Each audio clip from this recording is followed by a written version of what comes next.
이 영상은 GCN 영상의 내용을 번역, 참고했음을 미리 알려드리는 바입니다. 자전거로 빨리 달리고 싶은 각시탈이다. 평속, 그러니까 평균 속도. 많은 사람들이 이 평균 속도에 집착을 한다. 평균 속도가 바로 실력을 나타내주는 좋은 지표이기 때문이다. 동시에 실력 향상을 나타내주는 좋은 지표이기 때문이다. 평균 속도가 높다는 것은 빠르다는 것이고, 평균 속도가 점점 올라간다는 것은 점점 빨라지고 있다는 것이다. 시간당 더 긴 거리를 달릴 수 있다는 말이다. 이번 영상에서는 평균 속도를 높이는 방법에 대해 알리드리오리겠소이다 말이다. 그러니까 구독이다. 근데 남의 평균 속도는 전혀 신경 쓸 필요 없다. 그 이유는 바로 뒤에 나온다. 끝까지 본다. 각시탈 출동이다. 평균 속도를 향상시키는 방법 6가지다. 하나, 공기역학적 자세, 즉 에어로 자세를 취한다. 에어로 자전거를 구매하는 것보다, 에어로 휠을 구매하는 것보다, 에어로 장비를 구매하는 것보다 에어로 자세가 바람의 저항을 줄이는데 훨씬 더 큰 효과가 있다. 핸들바의 탑을 잡고 허리를 꼿꼿이 세우고 달리는 것보다 핸들바의 후드나 드랍을 잡고 팔꿈치는 구부리고 등을 일자로 만들어서 달리는 것이 공기의 저항, 그러니까 바람의 저항을 줄이는데 훨씬 더 유리하다. 그 효과는 정말이지 대단하게 엄청나게 굉장하다. 여기서 중요한 것은 더 빠른 속도로 달릴수록 에어로 효과가 더 커진다는 것이다. 평균 속도가 쭉쭉 올라간다는 말이다.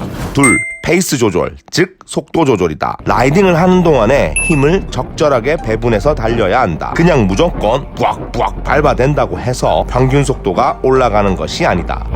그 무조건 부악부악 전략은 결국은 느리다. 처음부터 100%의 힘으로 달리면 끝에 가서는 무조건 퍼져버리기 때문이다. 라스 100m. 네, 쥐가 났어요. 프로 세계에서 펠로톤의 속도 조절을 보면 펠로톤, 사이클 선수들의 무리. 오르막은 아주 느리게 올라가고 평지와 내리막은 아주 빠르게 내달린다. 내리막은 천천히 가세요. 평지보다는 오르막에서 큰 힘을 사용하게 되는데, 오르막에서 더 빨리 달려버리면 더 큰 힘을, 그러니까 더 크고 더 많은 근육을 사용하게 되고, 그러면 금세 빨리 지쳐버리기 때문이다. 쥐가 올라와서 빨리 가지를 못해요. 그러하므로 오르막을 오를 때는 속도를 줄이고 힘을 얼마나 아낄 것인지에 대해 생각하면서 올라가야 한다. 너무 빠르지도 않게, 또 너무 느리지도 않게 말이다. 최대한 가벼운 기어로 올라가 보겠습니다. 오르막에서 아낀 소중한 힘을 평지를 달릴 때 사용해주면 평균 속도가 쫙쫙 올라간다는 말이다. 셋, 훈련을 효율적으로 해야 한다. 슬프게도 이 방법은 노력이 필요한 부분이다. 힘이 좀 들어야 한다는 말이다. 페달에 실을 수 있는 파워가 높아지면 속도는 자연스럽게 빨라진다. 그러므로 페달에 실을 파워를 높이기 위해서는 훈련을 해야만 한다. 그리고 그 훈련은 효과적이어야 한다는 것이다. 효과적으로 훈련을 하는 방법은 바로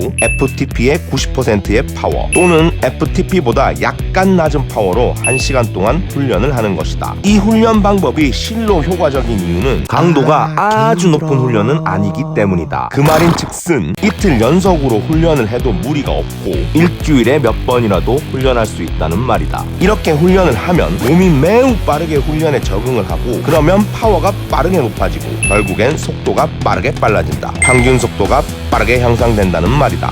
만약에 파워미터가 없다면 본인의 평균 속도의 80% 정도로 1시간 동안 훈련하면 된다. 넷, 자전거 위에서 잘 먹어준다. 90분 이상의 훈련을 한다면 달리는 자전거 위에서 먹어주는 것은 생각보다, 상상보다 아주 정말 매우 중요하다. 많은 라이더들은 이것을 대수롭지 않게 여기거나 꽤나 자주 잊어버린다. 자전거를 타고 있다는 것은 에너지를 계속해서 사용하고 있다는 것이고, 더 힘들게, 더 빠르게 달릴수록 더 많은 에너지를 소모한다는 것이다. 그렇기 때문에 진정으로 평균 속도를 올리고 싶다면 동력원이 되는 근육에 에너지를 공급해줘야 한다. 간단하게는 에너지 음료를 마셔주고, 더 정확하게는 1시간마다 60g의 탄수화물을 공급해줘야 한다. 에너지 공급에 좋은 음식으로는 에너지 젤도 괜찮지만 바나나와 에너지바와 같은 덩어리진 음식이 더 좋다. 이런 에너지 공급의 효과는 실로 정말로 대단하다. 에너지를 적절하게 공급하면 속도 유지에 아주 큰 효과가 있기 때문이다. 순간 속도가 빨라지는 것이 아니다. 특히 훈련 시간이 끝나갈수록 목표 지점에 가까워질수록 에너지 공급의 효과는 더 커진다.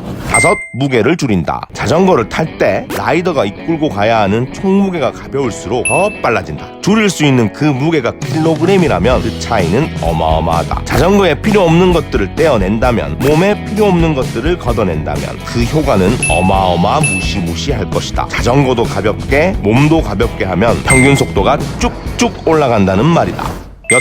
에어로 장비를 사용한다. 무게보다 중요한 것이 에어로다. 특히 오르막이 많지 않고 고도 변화가 심하지 않은 구간일수록 에어로의 효과는 훨씬 더 커진다. 그렇기 때문에 1. 딱 달라붙는 옷을 입어준다. 2. 에어로 프레임을 사용한다. 3. 에어로 휠셋을 사용한다. 4. 에어로 헬멧을 사용한다. 5. 에어로 핸들바를 사용한다. 6. 에어로 슈커버를 사용한다. 7. 에어로 TT바를 사용한다. 쩐이 새어나가는 소리다. 쩐이 새어나가는 것이 싫다면 쩐이 들지 않는 에어로 자세를 더 열심히 하면 된다. 에어로 자세로 긴 시간을 달리는 것은 매우 힘든 일이기 때문에 더 열심히 훈련하면 된다. 결국 훈련을 열심히 하면 평균 속도가 빨라진다는 말이다.